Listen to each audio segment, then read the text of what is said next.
you should have Maryellen on. I think she might have a story in regard to exercise, disordered eating, etc. And I was like, yeah, that's a good idea. And for whatever reason, I was just thinking, like, but I don't want to reach out. Like, I feel like that's a lot. I'm moving forward in this with, like, not a lot of confidence, even though I really feel called to do it. So I was like, let me just leave that there. And then fast forward, like, 6 months later, you reached out, and I was like, perfect. No, I just needed to leave that on the table. It's all in God's timing. Yeah, 100%. Truly, that's so funny that she said that too. Because I should text her already, but I was gonna be like, oh, by the way, I'm going on Teresa's podcast this weekend. Just FYI. And so there's been so many things that's happened like that with this podcast. When I first moved home, I was on Instagram, and there was somebody who I saw, and I had gone to high school with her, and I've just known of her for years and years, but never really interacted with her. And then when I saw her on Instagram again, I was like, I want to become friends with that girl. A couple months later, I ran into another old friend of mine, and she was like, oh, you should have that girl on your podcast. I think she has a story. And then I ended up becoming friends and interviewing that girl. That's so funny. All those things that just keep happening. But I love that. It's just crazy. But yeah, fill me in on your life, because like we said, graduated and have really not seen each other since. I know. I'm doing the same. I'm doing the art business. Mm-hmm. I know this is kind of incognito, right? Yes. Still. You mean like... I feel like your followers don't know who you are. Yeah. Like, right? I'm not face... Not front-facing. Yeah, front-facing account. Yeah. So, like... It's more, I think it's not like I would never, but it's more like the anonymity is helpful in that kind of circumstance, just because like I have so many followers at this point. I'm like, and I've seen like a lot of artists will say like, I just protect my identity this way, or like I don't use my full name or whatever it is. But is it because you fear that having everybody know who you are, you think you'll be less expressive with your art? Maybe. Or is it more just practically speaking, I don't just need a lot of people to know me? Yeah, like somewhat safety, because I know like they can find out anything about you on the internet, which is kind of scary. But like, I understand some accounts, like you need to have front facing. It's part of it is like seeing the person's face and like interacting with them kind of like parasocially. Yeah. In a good way, like a lot of the time. But then like with an artist, it's like, well, I guess you're here for my art mostly, and then somewhat like my personality and how I express myself through that. But like, other than that, not. So is this your full-time job, so to speak? Yeah. Oh my God, that's wild. So how are you, to say it bluntly, how are you making money from this? Are you selling your art? Do you have other, I guess, partnerships? Yeah. So right now it's mostly, and it's been this way for a while, where I'm like, it's mostly commission based. Okay.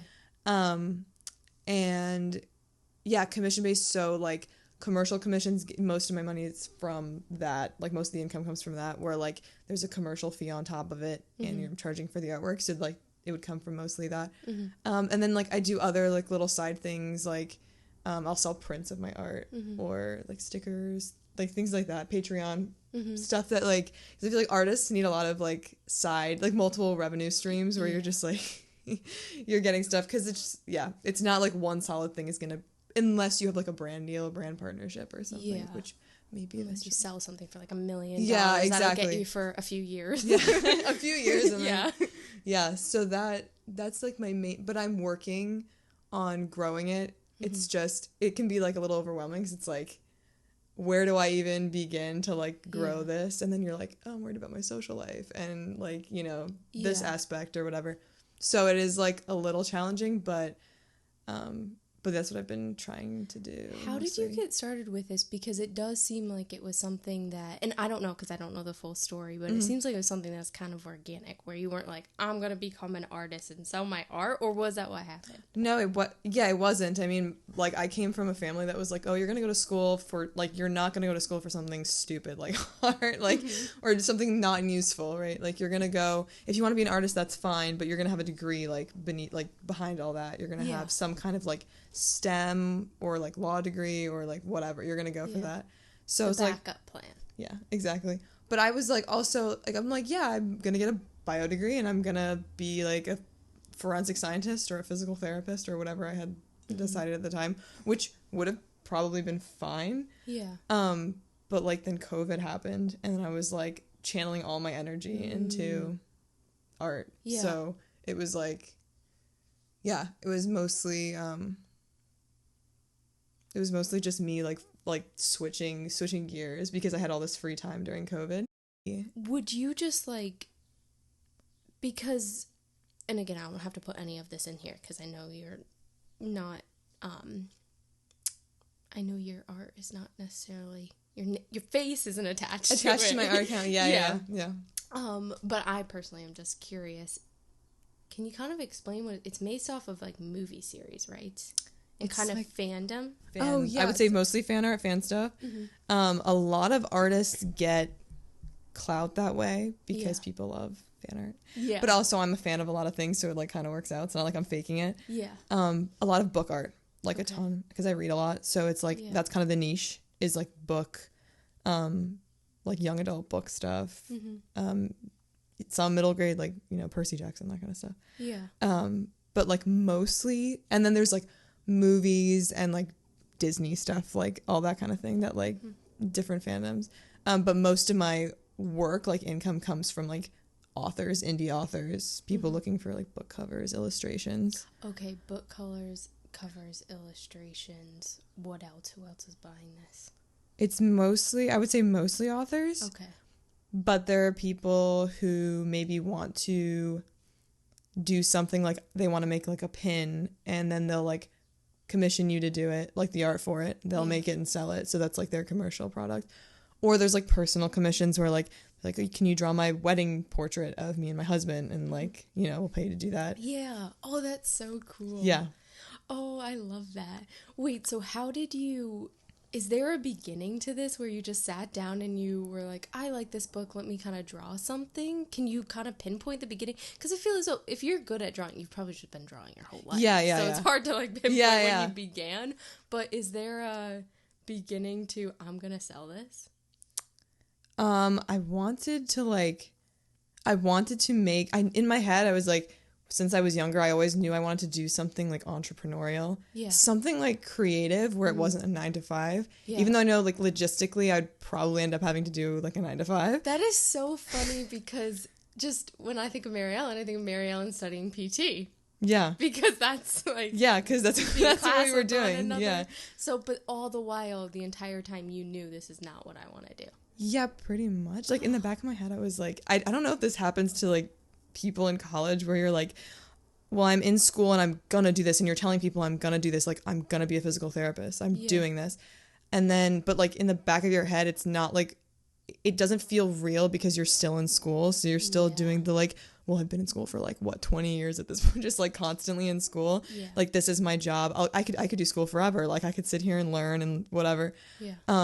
But then once you're out in the real world, it kind of like slaps you in the face, and you're like, oh no, but like now you have to go to grad school, and now you have to like do the real, like the clinicals, and then like the actual like 9 to 5. Yeah. And like the the stable like steady income, and there's a lot of pros to that, and I don't think I'd be unhappy being a physical therapist. Yeah.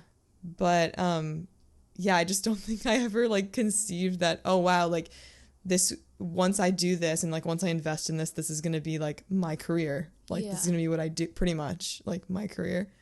But yeah, like it was funny because I remember like COVID started and I was like, oh, I'm getting my life in order.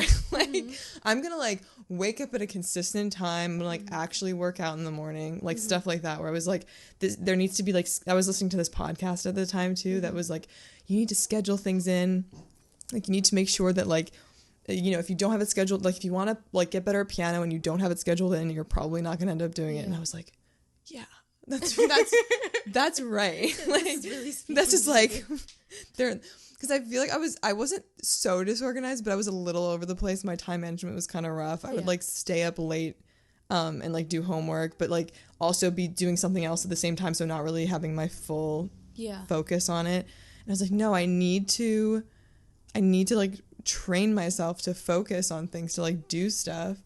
And then once I had like some other things in order, I was able to like devote time to now building like drawing all the time, so I could just like post like artwork I think I did like every 2 days for like a year. It was just like constantly like churning out stuff. Was the kind of North Star to this, I want to make commissions from this, or was it just, hey, I'm doing this for fun, let me put it up here?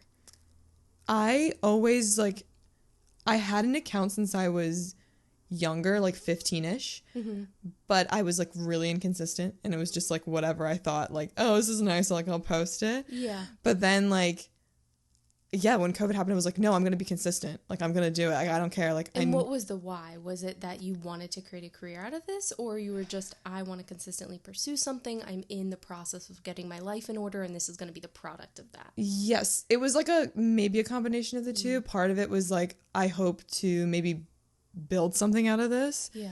Like maybe an eventual career, maybe just some like a side hustle, like something I can do. Yeah. And then there's the other part was like, I want to feel creatively fulfilled, because I feel like there's this like left half of my brain that's like being fulfilled through academics and school, and then there's this right half which is like pretty big, like I've always been an artist, and I've always been like more creative, that's like not really being satisfied right now, and I needed that like desperately.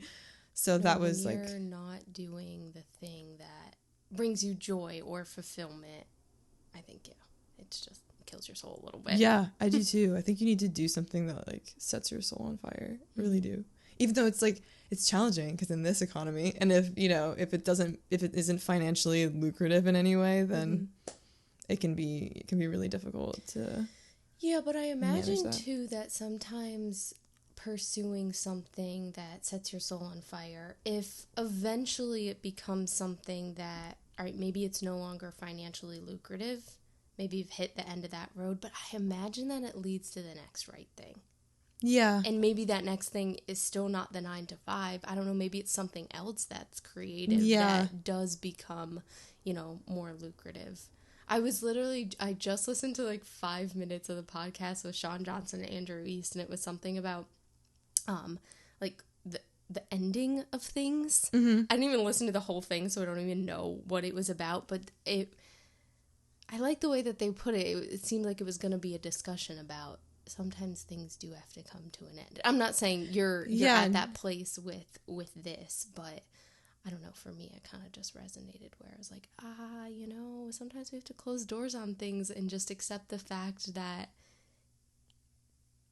even if it didn't turn out the way that you thought it was going to be, it then just kind of leads to possibly opening the door for the next thing. Yeah. So, I don't know. I think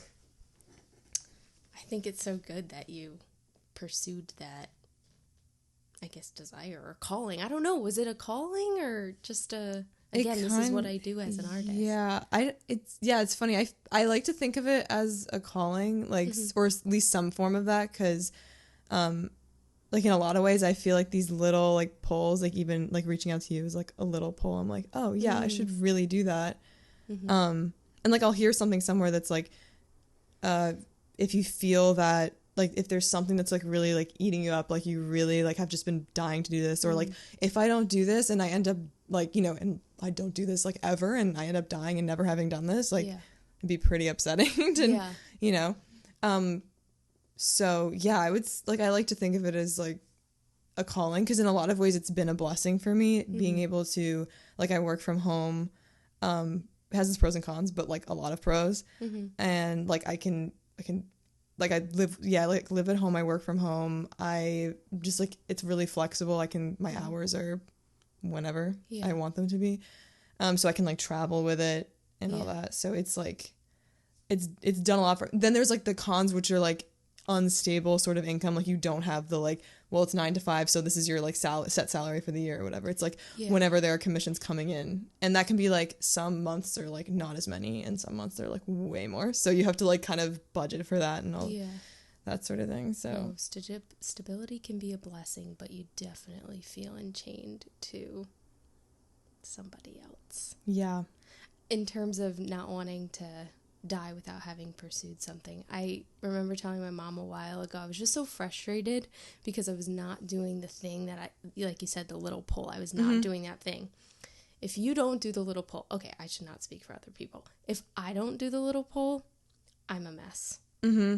And I'm frustrated with myself, and sometimes I don't even realize that I'm a mess because I didn't pursue the little pole. Yeah. But I'm just like, why do I feel so anxious and so chaotic? It's because, I'm anxious because I have all these things that I feel like I'm being called to do and I'm not doing them. Mm-hmm. And so it's just this place of chaos, and I was in that state, and I'm kind of in it right now, and I'm trying to spiral out of it, and I feel like I am, thanks to you in part, because now I can do this.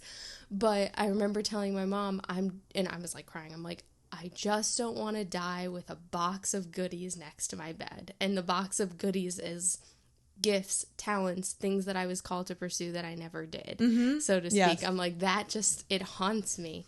And it still does. And I do sometimes, the less you pursue it, the harder it is to pursue it, I feel like, those small little pulls. Yeah. I remember I was listening to a priest a while back, and he happens to be an exorcist, and he was just talking about the voice of God, because I do think that the little pull is the voice of God. I agree. It's intuition, whatever you want to call it, God, intuition, whatever. I think we all have it. And the more you stifle it, the more it goes away. Mm-hmm. And he was explaining this because he has a very kind of loud voice of God. He gives the example, he used to work on Wall Street, and he was walking to work one day, and he just had this thought of, there is a man in the park, and it's freezing out, and if he doesn't get to warmth, he's going to die.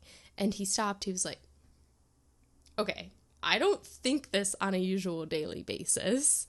Where is this coming from? Why the heck did I have that thought? You know what? Let me go pursue it. He goes to the park. Of course, there's a man there who's going to freeze, and he takes him in, and he puts him in the vestibule of a building and gives him his coat.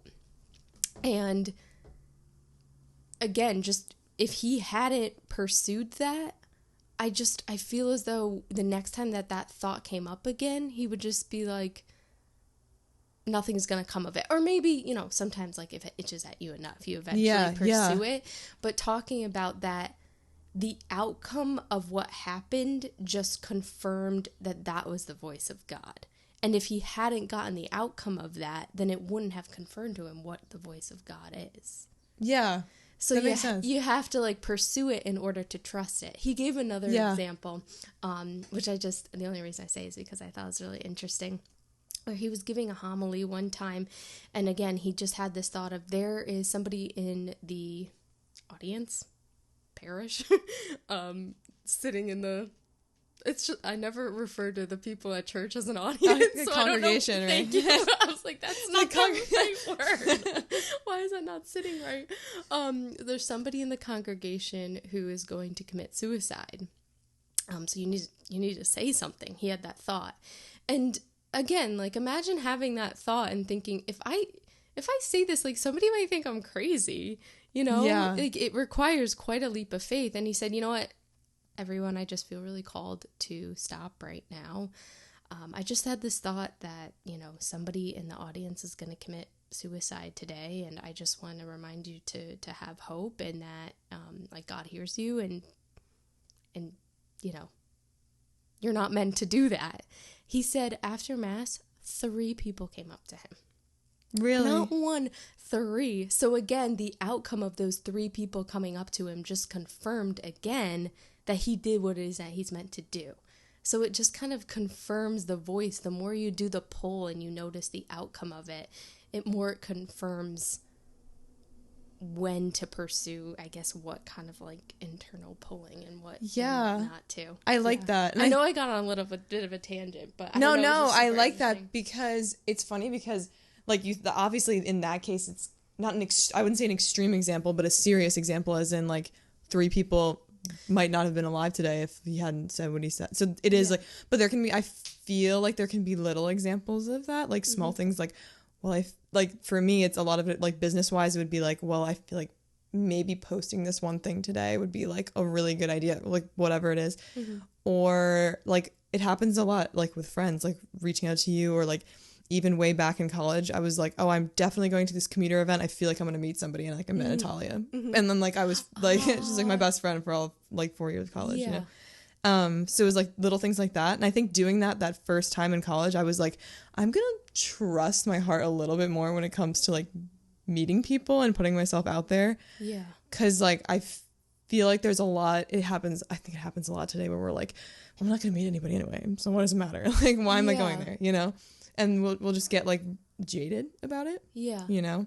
And I've fallen into that trap a lot, because a lot of environments I'm like, well, I'm like, am I going to meet anybody worth, like, talking to or investing in or whatever? But, like, then there are the times where I feel like, no, like, I mean, maybe even if I don't meet, like, the love of my life or my best friend, it's like, you could meet somebody really interesting or whatever the situation is. Or, like, recently I went to Dallas with 2 of my friends for, like, the young Catholic professionals. Oh, you did? Yeah. Oh, nice. It was really nice. Dallas was a little rough. It was really hot. Oh, yeah, I've been to Dallas. It's not that cute. No, it's not. It's like, what is there? The grassy knoll? No, great. It's like the smallest grassy knoll. I was like, I'm excited to go to Texas. It's going to be fun. And I go and it's like business sector. And I'm like, that's all it is. Yeah. Waco, too, with Joanna Gaines is kind of ish close by. But anyway, proceed. Yeah. You went and to the JFK Memorial was right there, so we visited. Oh, yeah, that's so that was pretty interesting. Oh, yeah, the grassy knoll. Yeah, the grassy knoll. Yeah, that's about it. But I went there for the Young Catholic Professionals Conference. And I've been to a few of the galas or just one. I went to one of the galas in New York City, so like the NYC chapter. Mm-hmm. And I was like, oh, it's okay. Like, I feel like I don't want to out the... But like, I was like, it's fine. There wasn't anybody, like, a lot of it was really like networking, but stuff, again, like, and it probably is helpful to a lot of people who are in certain fields. Yeah. But like, as an artist, it's like the same story for me. It's like, oh, what do you do? I'm an artist. Okay, that's interesting. Like, that sort of thing. Or like, what art do you do? And like, either they don't get it or they're like relatively supportive, but they still kind of don't really understand it. So it's that sort of, but like, I went to Dallas and I went to the gala and I was going in, like, my best friend who was there with me was like, it'll be fun. We paid for it, so we have to go to the gala. Like, you can't not go. It's like part of the event. And I was like, yeah, I know. I'm just exhausted. And like, I don't think I'm going to meet anybody there anyway. So it just feels useless. But I'm going for her. And she, like, my best friend, she had like gotten the Airbnb. She had set everything up to like, so I'm like, no, I'm doing this for her. Mm-hmm. And I feel like something good can come out of it regardless. Mm-hmm. So I went and I ended up meeting someone who, like, at the conference, we happened to sit at this table where we weren't even supposed to be, but we ended up sitting at this table. And this woman's like, I remember, because she asked like what we did, and my friend Catherine, she's like, oh, she's an artist. Her art's really good. She's like, it's really cute. Like, she is always like hyping me up. And I was like, oh yeah, but kind of like in the back of my mind, I was like, Catherine, like, okay, cool it. This has not worked at other conferences. Nobody gets it. Nobody cares. Like, they hear artists, they think I'm like from, the Bay Area. No, like, it's true. They're like in a commune. They're like, what is this artist? Yeah, they're like, artist. Okay. And she's like, and this lady goes, art, like, oh, like, what's your account? Like, who are you? She comes over to the other side, and she's like, I used to work for Disney. And she's like, I do, like, she's done the, I don't know if you've seen it, but she's illustrated, like, children's books, but for Word on Fire, so the Catholic, like, publishing company. Yeah. And she's illustrated, like, Princesses of Heaven. Wow. She did that. And so you could tell she kind of has, like, that Disney style. I'm getting chills. Yeah. It was so cool. And I'm like, in my head, I'm like, I can't believe I discounted this, like, this, like, gala. Because I'm like, and I felt really bad for just pulling that, like, I'm exhausted. Like, so I don't want to go. Yeah, I was like, that is, and she just, and I had to tell, like, Catherine, I was like, truly, like, I'm so grateful for you, because I probably wouldn't have said anything to her. Like, I probably would have spoken to her as, like, another human being, or just, like, chatted with her at the table, because I like to chat with people, but, like, as in, I was, like, tired, and, like, just kind of, like, again, like, jaded about the whole, like, being an artist in a room full of, like, lawyers and doctors and accountants and stuff. And so I was, like, truly grateful, because she's always doing that. Like, she's always, like, making sure that people know, like, this is an artist, even if they don't care. It's like, she's an artist, she's doing really well. Mm-hmm. And so I was, like, really, really grateful, and yes, truly humbling. Like, truly, I was like, oh my goodness, I was such a jerk. Like, but you still said yes. You still showed up, kind of. I don't want to, like, over spiritualize it, but it was a Catholic conference. But you gave God the opportunity to kind of do the rest of the work. Yeah. So, and I tried to think it, like, beforehand, I was even though I was like, you know, when you're tired, it's like, I just don't want to do anything. Yeah. But there was that part of me that's like, well, I mean, I feel like there is that little pull, and I do feel like something good could come out of this night. And it ended up being, like, one of the best nights ever because of this, like, interaction with her. And it was so cool to, like, click with somebody who's in the same niche. Yeah. But, like, older and more experienced and, like, has done this for a while and used to work for Disney. Like, yeah. I think she, like, worked on a few, like, really... I think she worked on, like, Moana. So she's, like, worked on some, like, really, like, you know, well-known Disney movies. And just, like, a really good artist. In like, again, like, same sort of niche. Like, I work with young adult. And then she's, like, she goes to me, she's, like, Word on Fire is starting sort of, like, a young adult section, whatever, of their publishing industry. Like, so I'm sure they'd love to have you. She's like, your art is gorgeous, all that stuff. And I was like, I feel so encouraged. Yeah. It was really motivating because it's hard. Sometimes you're like, I don't get a lot of external validation for what I do. Yeah.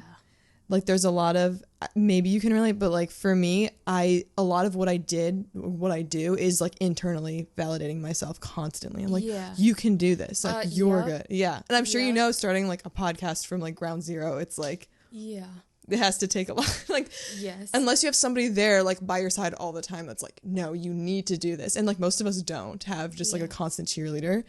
So, like, we have supporters, like, throughout our life. Like, my parents have been, like, big supporters, obviously. Like, some people don't have parents who would just, like, let them live at home and do, like, pursue art as a career after getting a college degree. Yeah. That's completely different. So, like, my family's been big supporters, like, all of my friends. But it was, like... It's really cool to get external validation, especially from, like, a fellow artist who's like works full time doing this.